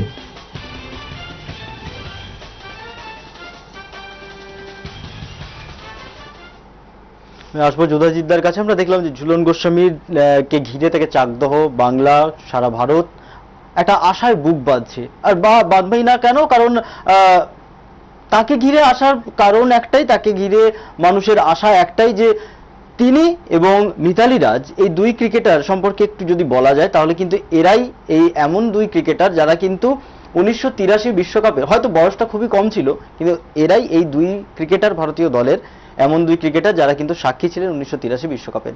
বাকিদের কিন্তু তখন জন্মও হয়নি। অর্থাৎ এই দুজনের ওপর অনেক কিছু নির্ভর করছে, অনেক কিছু এমন জায়গায় তুলে নিয়ে যাওয়ার, ভারতকে আন্তর্জাতিক ক্ষেত্রে এমন জায়গায় প্রতিষ্ঠিত করার ক্ষেত্রে এদের কিন্তু অবদান উল্লেখযোগ্য রয়েছে। আমি আসবো যোধাজিৎদার কাছে। যোধাজিৎদা, একটা জিনিস জানতে চাইবো যে ঝুলন গোস্বামী এবং মিতালি রাজ, এদের দুজনকে সঙ্গী করে অন্যান্য যে ক্রিকেটাররা রয়েছে ভারতীয় দলের, তারা অনুপ্রেরণা অবশ্যই পাবে, কিন্তু ইংল্যান্ড তো কঠিন দল একটা, ইংল্যান্ড অবশ্যই একটা কঠিন প্রতিপক্ষ হিসেবে আমরা প্রথম থেকেই বিচার করছি, তাদেরকে এগিয়েও রাখছি অনেক জায়গায়। তো সেই ক্ষেত্রে ভারতীয় দল মানে অ্যাপ্রক্সিমেট কতটা রান, মানে টসে জিতলে, প্রথমে জানতে চাইবো যে টসে জিতলে ব্যাটিং না ফিল্ডিং, কোনটাতে সুবিধা হবে ভারতীয় দলের? এই টুর্নামেন্টের ট্রেন্ড যা দেখা যাচ্ছে তাতে আগে যারা ব্যাট করেছে তারা জিতেছে। একটা টিম আমার যত মনে পড়ছে, ইন্ডিয়া একটা চেস করেছিল 180 সামথিং, সেটা বোধহয় উইক টিম, শ্রীলঙ্কার এগেস্টে বোধহয় কম্পারেটিভলি, আমার ঠিক এক্স্যাক্টলি মনে নেই, কিন্তু সেটাও 6 উইকেট পড়ে গেছিল। মানে যারা আগে ব্যাট করে রান চাপিয়ে দিচ্ছে তারা কিন্তু বেরিয়ে যাচ্ছে। আর যদি রানটা লর্ডসে, কিন্তু রান উঠবে যা মনে হয়, লর্ডস কিন্তু ভালো ব্যাটিং উইকেট এখন হয়ে গেছে, ইংল্যান্ডের ব্যাটিং ভালো, এবং ইংল্যান্ডের ব্যাটিংও ভালো। 200 ইন্ডিয়া যদি আগে ব্যাট করে তো 250 তো মিনিমাম, 300-র কাছে যেতে পারলে খুব ভালো হয়। 250 মিনিমাম, 250 হচ্ছে পার স্কোর যাকে বলে, 270, 80, 300 হলে তো নাথিং লাইক ইট। আর যদি আগে ইংল্যান্ড ব্যাট করে তাহলে 225, 200 যেন পেরোতে না দেওয়া হয়। Jhulan can play very vital role, কারণ ঝুলন এখানে খেলেছে, বহুদিন ধরে খেলছে, she is an inspiration all together. এবং ওরা এই মুহূর্তে মিতালির মতো খালি ওয়ার্ল্ড কাপটাই পায়নি, বাকি সবইও পেয়েছে। এই মুহূর্তে যদি ওর মনে করে যে লর্ডসের মাটিতে, এই ইংল্যান্ড তো একটা পূর্ণভূমি ক্রিকেটের জগতে, সেখানে যদি আমরা আমাদের নামটা রাখতে পারি, যেটা প্রথমেই বললাম, এবং ঝুলনের পরিষ্কার ক্ষমতা আছে এই টিমটাকে, বোলিং সাইডটাকে লিড করার, ও সব জানে in and out, she has been দেয়ার।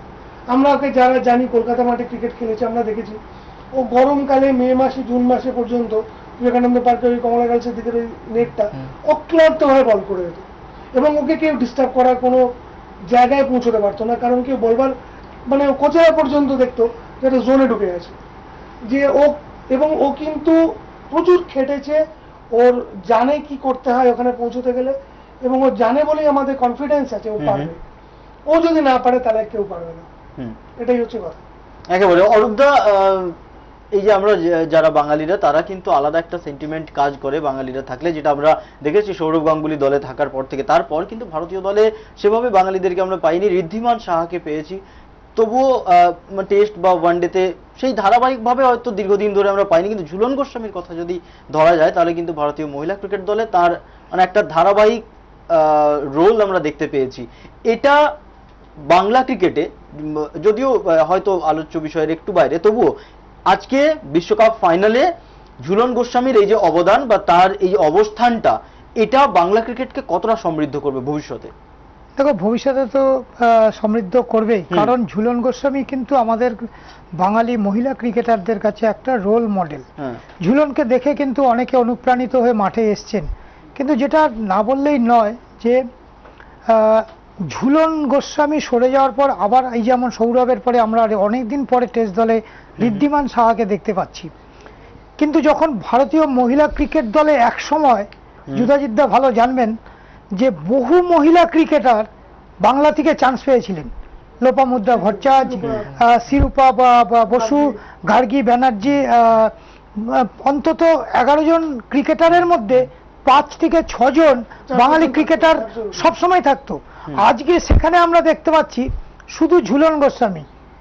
এটা কিন্তু আমাদের কাছে কিন্তু সুখকর ব্যাপার নয়। আজকে লোপামুদ্রা ভট্টাচার্য, গার্গী ব্যানার্জি, শিরূপা বসু, রুনা বসু, বহু ক্রিকেটার একসময় ভারতীয় দলে খেলেছে বাংলার হয়ে। আজকে কিন্তু সৌরভের পরে ঋদ্ধিমান সাহা, কোথাও যেন আমাদের একটা গ্যাপ আছে। আমরাই হয়তো মহিলাদের, এই যে অপরূপ বলে যে আমি যুধাজিৎদা বললেন যে মহিলারা যদি আমরা বাড়ির লোকেরা যদি না এগিয়ে দিই তাহলে কিন্তু ক্রিকেটার উঠে আসবে। কিন্তু সেক্ষেত্রে অরূপদা একটা জিনিস বলতে চাইবো যে বাঙালি ক্রিকেটার হিসেবে ট্যালেন্ট কিন্তু ছিল, সেভাবে হয়তো সুযোগ বা যে কোনো কারণেই হোক, সেক্ষেত্রে অশোক দিন্দা বা মনোজ তিওয়ারি, লক্ষ্মীরতন শুক্লা, পরবর্তী সময় শিবস গোস্বামী, সুদীপ বন্দ্যোপাধ্যায়, এরাও সুদীপ চ্যাটার্জি তো এরাও এদের যে ট্যালেন্ট সেটাও কিন্তু একেবারেই ফেলে দেওয়ার মতো ছিল না, হয়তো সেভাবে সুযোগ হয়ে ওঠেনি বা তারা সেভাবে নিজেদের মেলে ধরতে পারেনি। প্রতিভা যদি থাকে তাহলে দলে সে চান্স পাবেই। আজকে এটা শোনো, আজকে এক সময় ভারতীয় ক্রিকেটে বম্বের একটা লবি ছিল যে বম্বের প্লেয়াররা সামান্য একটু পারফরমেন্স করলেই সুযোগ পেয়ে যেত। আজকে তুমি লক্ষ্মীরতন শুক্লা বা মনোজ তিওয়ারির কথা আমরা যখন আলোচনা করছি, তখন ভারতীয় ক্রিকেটের এক সময় বেদি, চন্দ্রশেখর, প্রসন্ন, ভেঙ্কটরাঘবন 4 জন স্পিনার ছিল, অথচ এদের থেকে কোনো অংশে কম ছিলেন না পদ্মাকর সিভালকার, অথচ তিনি কিন্তু ভারতীয় দলের টেস্ট দলের সুযোগ পাননি। কিন্তু আজকে আমার পারফরমেন্স যদি আমি বেটার করি, কতদিন আমাকে বসিয়ে রাখবে? আজকে দেখো উইকেট রক্ষক হিসাবে মহেন্দ্র সিং ধোনির অবদান ভারতীয় ক্রিকেটে মানে চিন্তা করা যায় না। আজকে মহেন্দ্র সিং ধোনিকে বসিয়ে বা সরিয়ে দিয়ে আজকে ঋদ্ধিমান সাহা তো টেস্ট দলের সুযোগ পেয়েছে। এবং তোমার কিছুদিন আগে মানে অস্ট্রেলিয়ার বিরুদ্ধে যে ধরনের উইকেট কিপিং করেছে, একটা মানে দুরন্ত ক্যাচ ধরেছে, যেটা নিয়ে কিন্তু দীর্ঘদিন ধরে আমরা আলোচনা করছি। আর ভারতীয় ক্রিকেট যতদিন থাকবে ততদিন ওই অবিস্মরণীয় ক্যাচটাও কিন্তু আমরা আলোচনা করব। তাহলে প্রতিভা যদি থাকে আমার, যে আজকে বাঙালি বলে আমাদের সুযোগ দেওয়া হচ্ছে না, এই কাঁদুনিটা একদমই আর যেন না গাওয়া হয়। ব্যাপারটা হচ্ছে কি, আমাদের এখানে ওই গ্রাসরুট লেভেলে ব্যাপারটা নেই, মানে সাপ্লাই নেই, এনকারেজমেন্ট হয় না। মানে কজন প্লেয়ার এখন প্র্যাকটিস করে? বিবেকানন্দ পার্কে তুমি যদি যাও, অন্য কোথাও যাও, কটা প্লেয়ার আছে, কজন? আমার মনে হয় এই যে জিনিসটা ঘটলো, এই যে ট্রেন্ডসটা, এই যে আমরা ডিসকাস করছি এখানে বসে, এবং অনেক ছোট ছোট মেয়ে দেখছি, তারাও ভাবছে যে না শুধুমাত্র গান করা বা নাচ করা বা ফিল্মে বা বিরাট কোহলিকে চিয়ার করা, এর বাইরেও কিন্তু আছে যে আমিও খেলতে পারি, so which is very important. Absolutely, একদমই।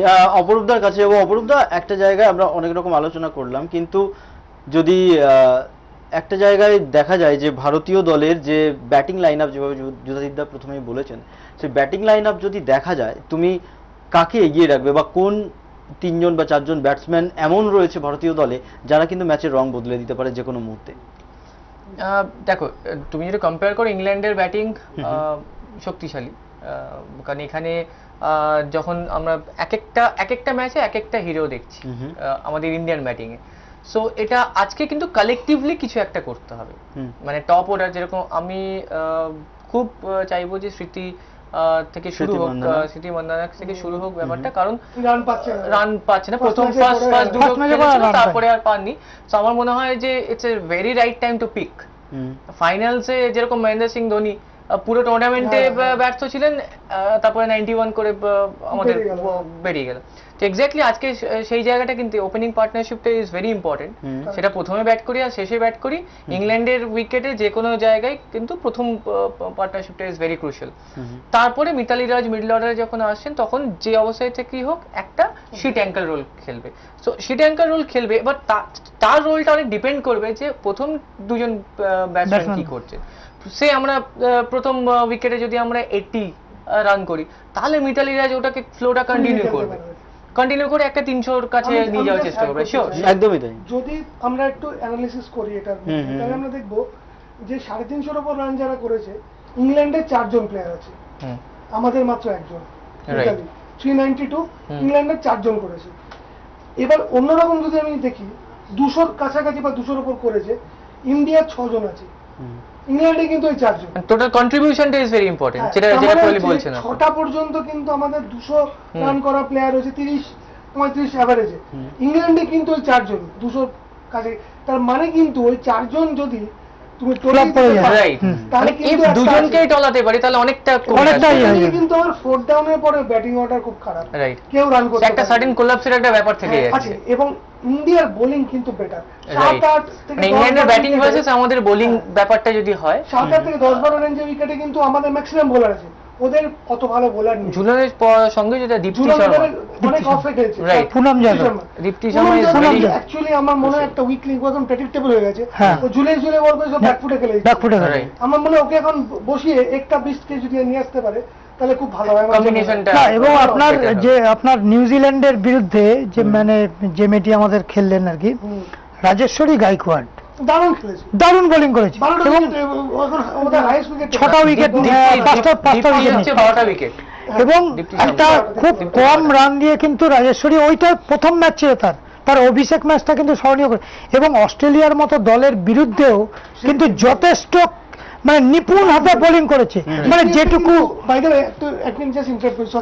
দ্বিতীয়টা ওয়ার্ল্ড রেকর্ড অলরেডি করেছে। ও একটা ওয়ার্ল্ড কাপে ইয়ংগেস্ট প্লেয়ার হিসেবে 200 রান এবং 10 উইকেটে, রাইট, মানে পারফেক্ট অলরাউন্ডার, কিন্তু অলরাউন্ডার পারফেক্ট জায়গা। এরা কিন্তু আমরা ঝুলন মানে ইংল্যান্ডে ওটাই তো ম্যাটার করবে, ইংল্যান্ডে কি বলতো, এরা হচ্ছে মদনলাল এক্স্যাক্টলি একটা মানে পার্সেন্টেজ আপনাকে দিয়ে যাবে রয়েছে, আমার কিন্তু মনে হয় চান্স কিন্তু আছে। অ্যাবসলিউটলি, খালি মনে করতে হবে আমরা পারবো। আমি ইংল্যান্ডে গেছি, লর্ডসে গেছি, অত ভাবলে হবে না, এটা মাঠে খেলছি ভাই বিবেকানন্দ। না তবে কি আপনি যদি আমি আপনাকে বলছি যে এটা কিন্তু ইন্ডিয়ার টিমের মধ্যে এবার সেটা লক্ষ্য করা গেছে যে প্রথম 4টে ম্যাচ জয়ের পরে ওরকম 2টো ম্যাচ হেরে যাওয়া, তারপরে যেভাবে কামব্যাক করেছে ইন্ডিয়ার টিম,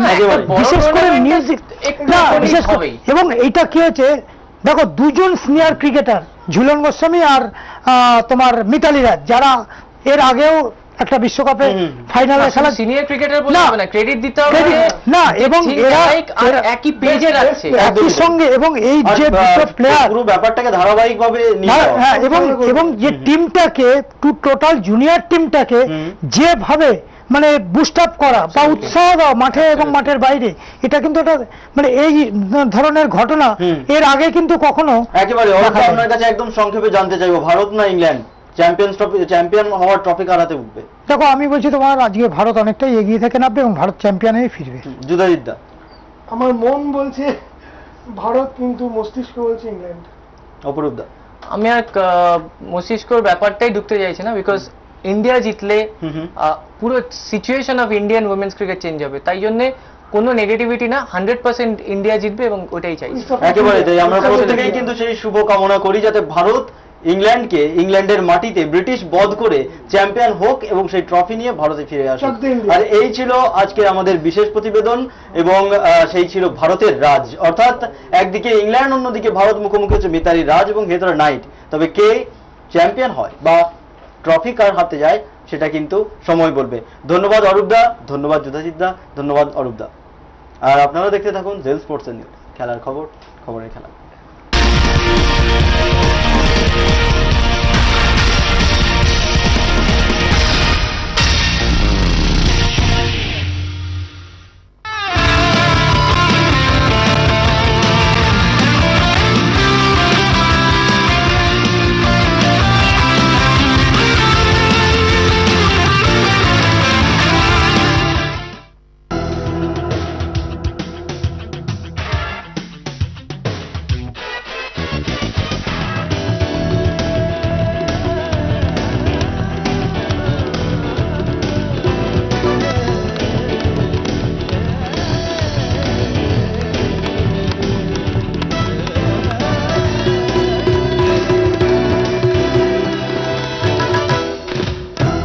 জেল স্পোর্টস নিউজ, খেলার খবর, খবরের খেলা। নিজের বাড়ির স্বপ্ন দেখছেন?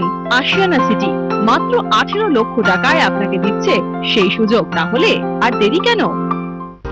ত্রিধারা সম্মিলনী আপনাদের জন্য নিয়ে এসেছে কম্পিউটার প্রশিক্ষণের এক সুবর্ণ সুযোগ, ত্রিধারা কম্পিউটার একাডেমি। অভিজ্ঞ প্রশিক্ষক দ্বারা পরিচালিত একাডেমিতে থাকছে tally, basic, financial accounting, GST এবং স্পোকেন ইংলিশের মতো কোর্সেস। তাই দেরি না করে আজই আসুন ত্রিধারা কম্পিউটার একাডেমি। ভর্তি চলছে। বিশদ জানতে কল করুন স্ক্রিনে দেওয়া নাম্বারে।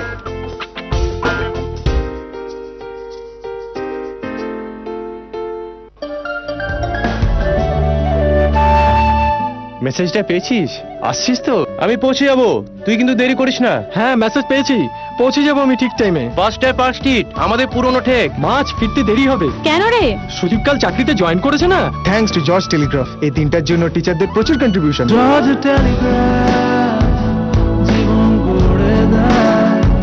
সত্যি জীবন গড়ে দেয়। ঘুরে দাঁড়ায়।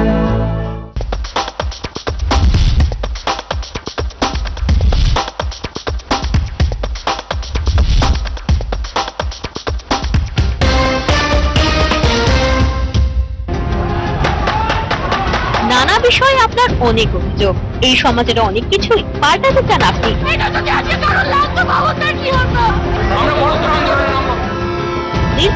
নিউজ আপনাকে সুযোগ করে দিচ্ছে আপনার অভিযোগ তুলে ধরার। প্রতি শনিবার সন্ধ্যে 7:30টায় টেলিফোনে জানান আপনার অভিযোগ। তার আগে আপনার ছবি সমেত নাম ও টেলিফোন নাম্বার রেজিস্টার করুন এই মেল আইডিতে zilparliament@gmail.com। দেখুন পিপলস পার্লামেন্ট শনিবার প্রেস টাইমে সন্ধ্যে 7:30টায়।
ময়দানে কখনো আলো কখনো আধার, খেলার মাঠ হাসে আবার কাঁদেও। কোনো ফুল প্রস্ফুটিত হয়, কোনোটি আবার না হতেই ঝরে যায়। মাঠ কাঁপানো খেলোয়াড়কে মনে রাখে কে? হারিয়ে যায় কত প্রতিভা। দেখুন সাইড লাইন প্রতি শনিবার রাত 10টায়।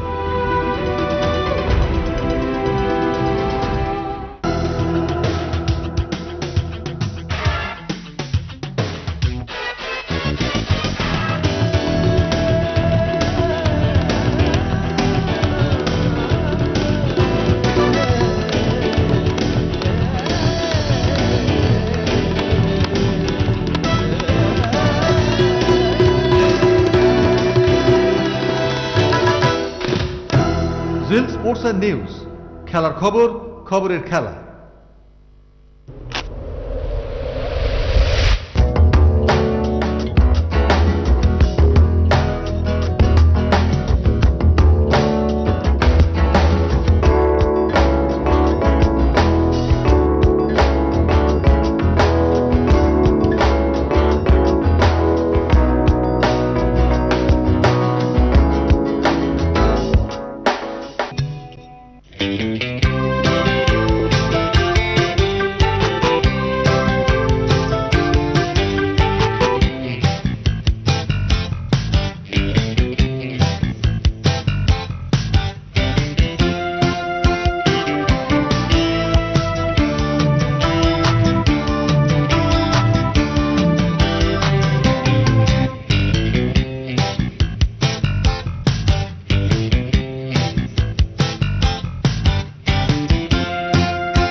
আমরা হাজারো কাজের মধ্যে থাকি, কিন্তু সেই হাজারো কাজের ব্যস্ততার মধ্যে কিন্তু বিশেষ করে বাড়ির মেয়েরা আলাদা করে একটু সময় তুলে রাখেন।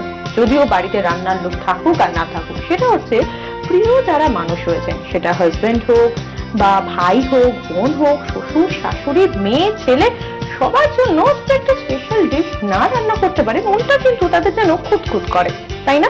আর সেই কারণেই তো আমাদের দিলের রান্নাঘর, যাতে প্রতিদিনের আপনাদের রান্নার মধ্যে আসে একটু বৈচিত্র্য। আর তাই আজকে আমরা চলে এসেছি কামালগাজীতে গ্রিন পার্কে। সেখানে কথা বলবো যার সঙ্গে, তিনি কিন্তু আজকে আমাদের জন্য একটা খুব সুন্দর রেসিপি বেছে রেখেছেন।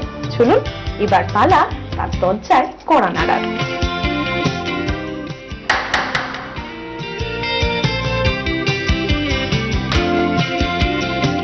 হ্যালো, হাই, নমস্কার। অমৃতা, নমস্কার। কেমন আছো? ভালো আছি, তুমি ভালো আছো? হ্যাঁ, এসো, চল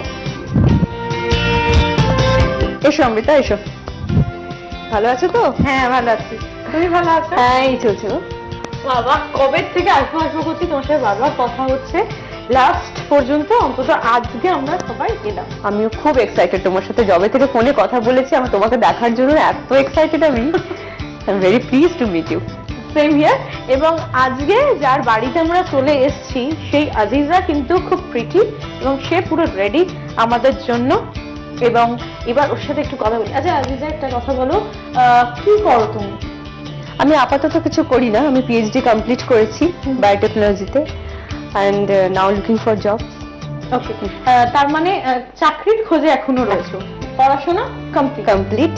তাছাড়া আমার একটা প্যাশন আছে, আমিও কেক বেকিং করি, তার সেটা একটা ছোটখাটো বিজনেসও আছে। এটাই একটা মেইন একটু প্যাশন, মানে আউট অফ মাই স্টাডিজ এটা একটু মেইন একটু। এই যে তুমি বললে বেকিং এর একটা শখ আছে, তোমার প্যাশন আছে, এটা কিভাবে শুরু হলো? এটার পিছনে একটা হিস্ট্রি আছে। আমাদের একজন খুব পরিচিত দিদি, সে বম্বেতে থাকে, সে নিজের বেকিং এর একটা এরকম কোর্স করে শুরু করেছিল। তো দিনের পর দিন সে একটা করে নতুন করে কিছু কেক বানায়, কিছু কুকিজ বানায়। আমার খুব ভালো লেগেছিল দেখে। দিনের আমি তাকে জিজ্ঞাসা করি তুমি কি করে করেছো, মানে এটা কি চকলেট দিয়ে বানানো কি? তো কোনোদিন কোনো উত্তর দেয় না, এড়িয়ে যায়।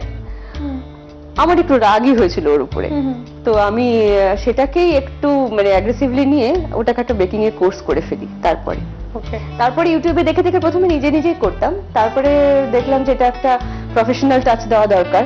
যখন অর্ডারস আসা শুরু হলো, তো সেই প্রফেশনাল টাচ দিতে আমি টালিগঞ্জ একজনের কাছে একটা কোর্স করেছিলাম। বাহ!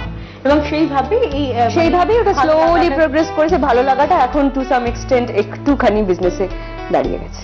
আচ্ছা, বাড়িতে কে কে আছে? বাড়িতে আমার এখানে আমি, আমার হাজবেন্ড, আমার মেয়ে থাকে, আমার শ্বশুর শাশুড়ি থাকেন এই দুলতলাতে পাশে, আর আমার মা বাবাই আমার পাশের কমপ্লেক্সে থাকে। আচ্ছা, সবাই কাছাকাছি থাকে। আচ্ছা, এবার বলো যে দাদার সাথে পরিচয় কিভাবে? আনন্দবাজার পত্রিকা, একদমই অ্যারেঞ্জ ম্যারেজ। আজ 10 বছর হয়ে গেছে আমাদের বিয়ে। আমার মা বাবা, ওর মা বাবা যথারীতি ওই আনন্দবাজারে matrimony.com এ অ্যাডভার্টাইজমেন্ট দিয়েছিল, সেখান থেকেই আলাপ।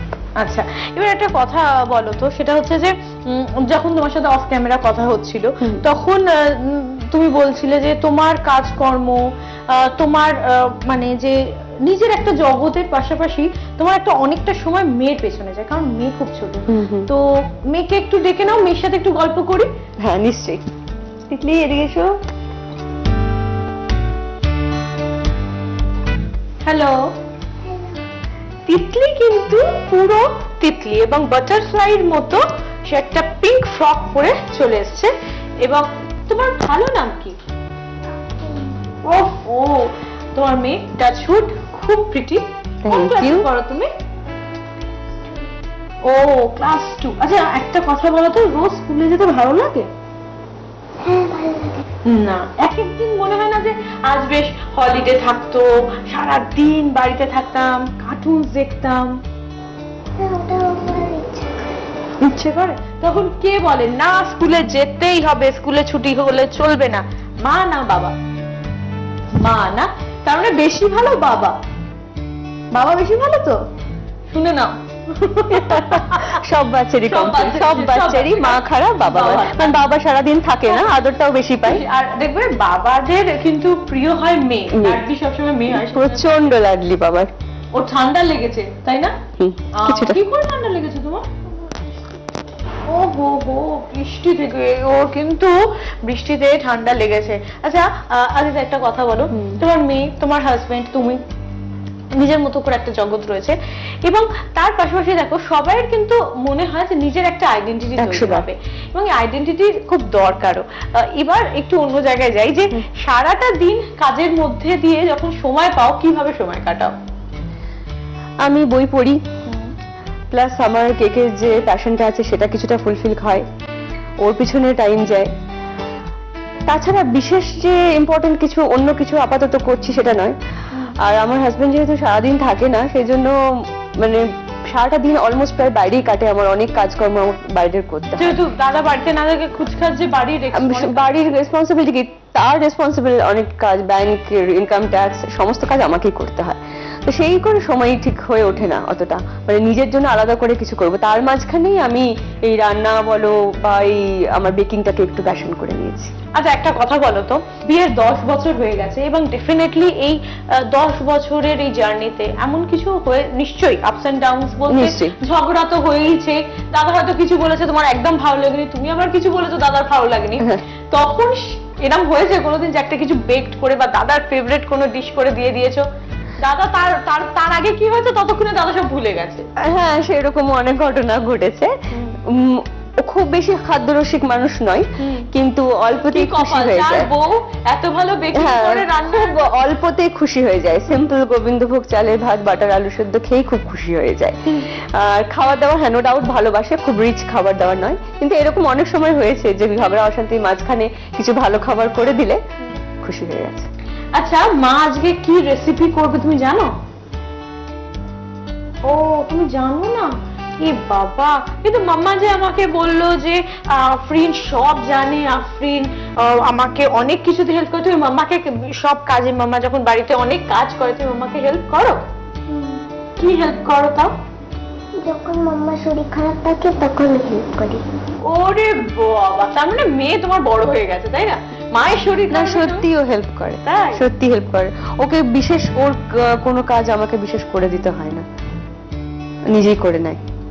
বাহ, এটা তো খুব ভালো কথা। দেখবে বাচ্চা যখন ধীরে ধীরে আস্তে আস্তে তো বড় হচ্ছে, আমি অন্যদের ব্যাপারে অতটা জানি না, কিন্তু ও বেসিক্যালি খুব কেয়ারিং।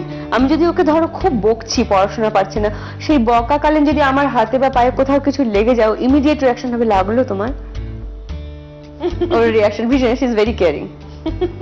আচ্ছা আজিজা একটা কথা বলো, আজকে তো আমরা এসেছি তোমার বাড়িতে, এবার তোমার সঙ্গে তো রান্না হবে, গল্প হবে, একটা কথা বলো যে গান শুনতে কেমন লাগে, বা গান মানে গান বা মিউজিক, এটা দেখবে একটা থেরাপির মতো সবসময় কাজ করে। আমি গান শিখি, গান করি। বাহ, ও গান শেখে করে। আর গান মিউজিক তো সবসময় শোনা হয়, হিন্দি বাংলা সবসময়, কিন্তু আমার গান করতেও ভালো লাগে বলে সব প্রোগ্রামস আমরা গানও করি। তাহলে একটা গান শোনাও। হ্যাঁ, আমরা ওকে দিয়ে শুরু করি। হ্যাঁ ঠিক আছে, ঠিক আছে, তুমি রেডি? করো, শোনো। থেই থেই তাথি তাথি তাতা থেই থেই থেই তাথি তাথি তা থেয়া থেয়া কাট তাতি থিয়া তাতি থিয়া তাতি থিয়া থেয়া তাতি থিয়া তাতি থিয়া নাতি পিতা তোমরা তুম তানা না না না নাচো তো দেখি আমার পুতুল সোনা টাকা তাদিন টাকা টাকা তাদিন টাকা টাকা তাদিন তানা না তানা না তানা না না না নাতি পিতা তোমরা তুম তানা না না না নাচো তো দেখি আমার পুতুল সোনা। আর একটু হবে, আর একটু। ও আর হবে না, ও বাবা। তো ও কিন্তু যতটা মনে ছিল ততটা শুনিয়েছে এবং খুব সুন্দর হয়েছে। এই গানটা তুমি কোথায় শিখেছো?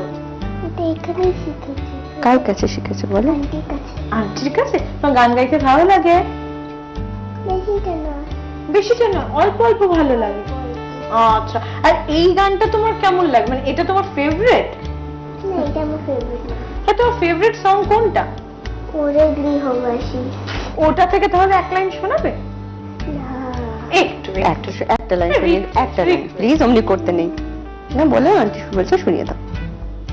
আচ্ছা ঠিক আছে, ঠিক আছে, শোনাতে হবে না, শোনাতে হবে না, আমরা যখন ক্যামেরা অফ করে দেবো তখন শোনাবে, ঠিক আছে? ঠিক আছে, লাইটটা সব বন্ধ করে দেবো তখন। ঠিক আছে তো? তোমার মেয়ে খুব সুন্দর গান করে গো, খুব ভালো। তবে বাড়িতে কেউ প্র্যাকটিস করে? হ্যাঁ হ্যাঁ, শেখে। বাহ, শেখে, প্র্যাকটিস করে, প্রোগ্রামে গানও করে। বাহ। এবার মেয়ের গান কমপ্লিট, এবার পালা মায়ের। আমি এখন বসে শুধু গান শুনি।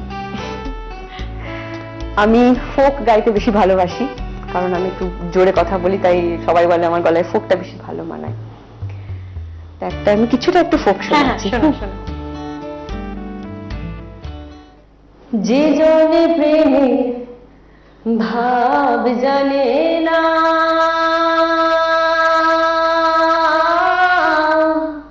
তার সাথে নাই লেনা দেনা, খাঁটি সোনা ছাড়িয়ে যে নাই নকল সোনা, সেজন সোনা চেনে না। যে জনে প্রেমের ভাব জানে না, তার সাথে নাই লেনা দেনা, খাঁটি সোনা ছাড়িয়ে যে নাই নকল সোনা, সেজন সোনা চেনে না, সেজন সোনা চেনে না। ঘুঁটা কাটাই মালিক পালো রে, 7 রাজা ধন মালিক হারিয়া, 7 রাজা ধন মালিক হারিয়া। ঘুঁটা কাটা মন যে মানে না, সেজন মালিক চেনে না। যে জন প্রেমের ভাব জানে না, তার সাথে নাই লেনা দেনা, খাঁটি সোনা ছাড়িয়ে যে নাই নকল সোনা, সেজন সোনা চেনে না, ও সেজন সোনা চেনে না, সেজন সোনা চেনে না। দারুণ, অসাধারণ, ভীষণ ভালো। তোমার মানে অনেক ট্যালেন্ট। পিএইচডি কমপ্লিট করেছো অলরেডি, এইদিকে তুমি নিজে বেকিং নিয়ে পড়াশোনা করে একটা কোর্স করে সেটা নিয়ে, এবং গানও ভীষণ ভালো, এবং তোমার মানে গলায় ফোক খুব ভালো লাগছিল, ভীষণ ভালো। তুমি কি এখনো প্র্যাকটিস করো? হ্যাঁ, আমি শিখি। এখনো শিখছো? হ্যাঁ, আমি শিখি, রীতিমতো শিখি। মানে ইনফ্যাক্ট এই 2 বছর হলো শিখতে শুরু করেছি নতুন করে। আগে স্কুল লাইফে শিখতাম, তারপরে পড়াশোনার জন্য বিশাল একটা গ্যাপ হয়ে গেছে, তারপর এখানে আসার পর আমি নতুন করে আবার শিখতে শুরু করেছি। তাহলে অনেক গল্প হলো, গান হলো, চিনলাম তোমাকে, আজিজাকে চিনলাম, কিভাবে সে সারাটা দিন কাটায় সেটা খানিকটা হলেও জানলাম, আরো অনেকটা জানবো। তবে এবার একটু তাহলে রান্নাঘরে যাই। চলো চলো।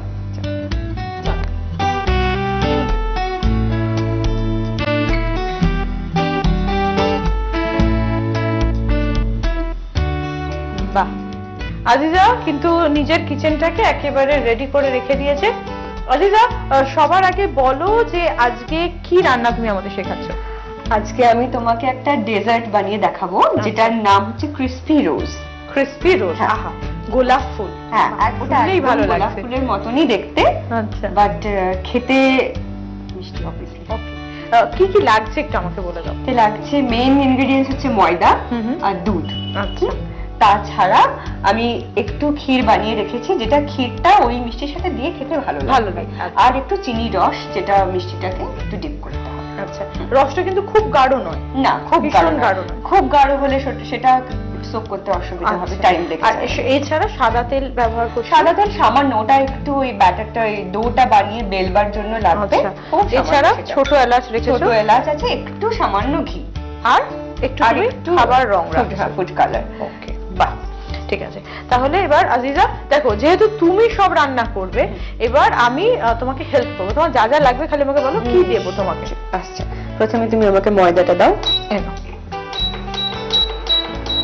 আচ্ছা, তাহলে ইন্ডাকশন তুমি স্টার্ট করে দিয়েছো। প্রথম লাগছে ইনগ্রেডিয়েন্টস ময়দা, তোমাকে দিয়ে লাগছে ময়দা। আচ্ছা, দুধ, এই দুধের মধ্যে আমি সামান্য একটু চিনি দিয়ে দেবো। আচ্ছা, হালকা একটু সুইটেন করার জন্য। ওকে, খুব বেশি নয়, তাই তো? জাস্ট একটুখানি। ওকে, এবার কি চাই বলো? তার মানে এটা এখানে কিন্তু জলের কোনো ব্যবহার নেই? কোনো ব্যবহার নেই, মেইন কাজ হচ্ছে ময়দা আর দুধ। ময়দা আর দুধ। আচ্ছা, আমাকে একটা কথা বলো, এখানে তুমি কতটা ময়দা নিয়েছো? 1 কাপ। এর প্রপোর্শনটা হচ্ছে 1 বাটি ময়দা নিলে 1 বাটি দুধ। আচ্ছা, 1 বাটি ময়দাতে 1 বাটি 1:1 রেশিও। 1:1। বাহ, হয়েছে? হ্যাঁ, ঠিক আছে। এবার আমি শুরু করি। হ্যাঁ, প্রথমে আমি কড়াইয়ে ময়দাটা ঢেলে দিলাম, সবার আগে তাহলে তুমি কড়াতে সবার আগে আমি কড়াইয়ে ময়দাটা দিলাম। আর একটা কথা মাথায় রাখবেন, যদি 1 কাপ ময়দা নেন তাহলে 1 কাপ দুধ। হ্যাঁ, 1:1 2 কাপ হলে 2 কাপ সেটা। এবার আমি আস্তে আস্তে এবার দুধটা ময়দার মধ্যে ঢালবো। ততটাই দুধ ঢালতে হবে যাতে ময়দাটা একটা ডোর ফর্ম করে, মানে খুব যাতে পাতলা না হয়ে যায়, খুব পাতলা না হয়ে যায়। কিন্তু একটু মাথায় রাখতে হবে, আস্তে আস্তে দরকার হলে ঢালবেন। হ্যাঁ আচ্ছা, তার আগে বলি যেহেতু এটা রোজ, সেজন্য আমি এর মধ্যে সামান্য একটু পিঙ্ক কালার অ্যাড করছি, ঠিক আছে, যেটা রোজটাকে একটুখানি কালার দিতে সাহায্য করবে। হ্যাঁ, একদম সাদা গোলাপের থেকে একটু পিঙ্কিশ গোলাপ হলে দেখতে একটু ভালো লাগে, সেই জন্য এটা একটু করছি। এবার আমি এই পিঙ্ক কালারের দুধটা এর মধ্যে একটু ঢালছি। তার মানে একটু ঢালবো, একটু নাড়বো, তাই তো? একটু ঢালবো, একটু নাড়বো, ততক্ষণে দেখে নিতে হবে যে ডোটা ফর্ম করছে কি করছে না, ঠিক আছে? ওকে, কারণ বেশি লিকুইডিফাই হয়ে যাওয়া কিন্তু দরকার নেই আমাদের।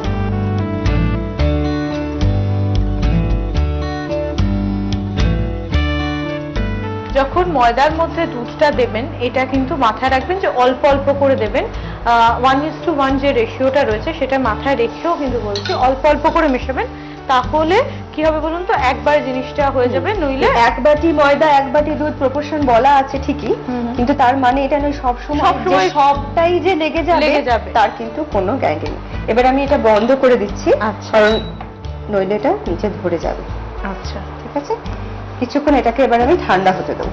আচ্ছা, ঠান্ডা হয়ে আমরা কিন্তু এবার যেটা পাবো সেটা হচ্ছে সেই ডোটা, যেটা দিয়ে আমি রোজটা বানাবো, তৈরি করব। তাহলে আমরা ডোটা যেটা রেডি করেছি সেটা তো এতক্ষণ একটু ঠান্ডা হয়ে গেছে। তাহলে তোমাকে এবার আমাকে ডোটা একটু মাখতে হবে। আমি একটু মেখে নিই, তারপরে আমার রোজটা ফর্ম করতে সুবিধা হবে। আচ্ছা, এর মধ্যে এই মাখার সময় একটুখানি ঘি দিতে হবে, সামান্য একটু। সেটা কিন্তু খুব অল্প, সামান্য, শুধু একটা যাতে স্টিকিনেসটা ওর কেটে যায় সেই জন্য।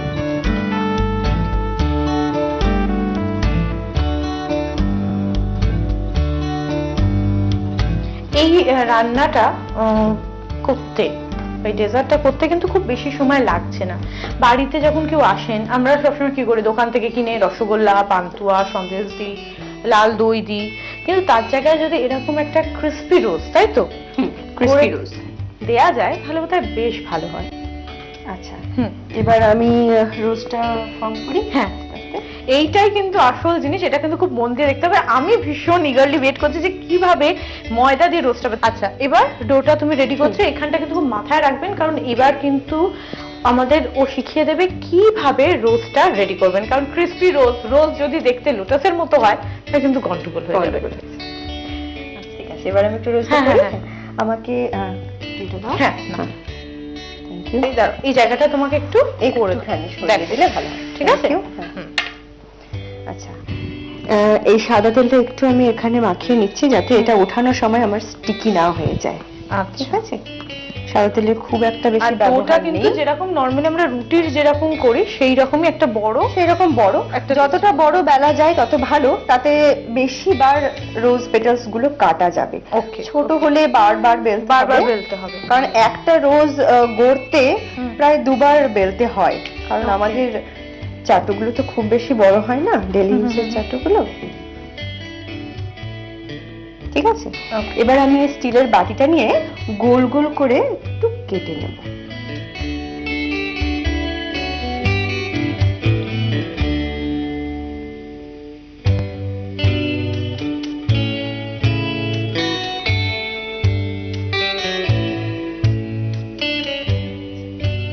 আমাকে আরো একবার বেলতে হবে, কারণ এটা আমি 5 পেটালস এর ফ্লাওয়ার বানাবো।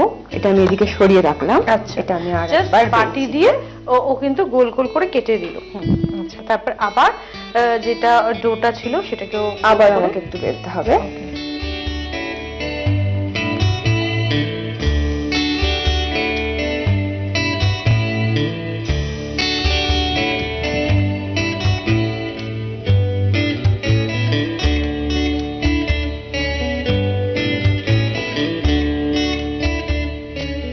যতটা পাতলা করা যায়, যত পাতলা করা যায় তত ভালো, ক্রিস্পিনেসটা তত ভালো আসবে।